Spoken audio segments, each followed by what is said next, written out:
Si Sakre. Hindi, si Daddy. Lalim siguro, lalim. Ano pa patay? Dapat hina. Ayun na! Uy, ang itim ng dumi pa. Madumi lang. Ay, ang dami pa ng ano, post ng buhangin. Parang maganit yung poso. Paano kayang gagawin dyan? Buhangin. Ayun yung buhangin. Ay, taas na, Daddy. Ayun yung buhangin, oh.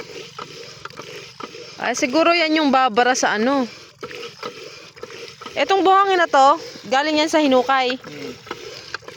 Buhangin talaga yung ilalim nito, guys. Guys, may buhangin, oh. Buhangin. Kaya madumi. Pero pwedeng duktungan yan. Nasisira na ito. Ha? Pero pwedeng duktungan yung poso na yan. Ah? Parang napakaikli. Ako nga, Daddy. Tigas na. Parang nagsusus doon. Yan, nakot dito, oh. So, yan na. Ang daming buhangin, guys. Yun. Kala nila ang ano siya madumi. Pero pag ginanon mo, buhangin. Mahagin talaga.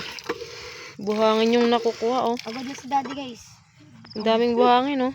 Ayun, oh. Wala na tubig.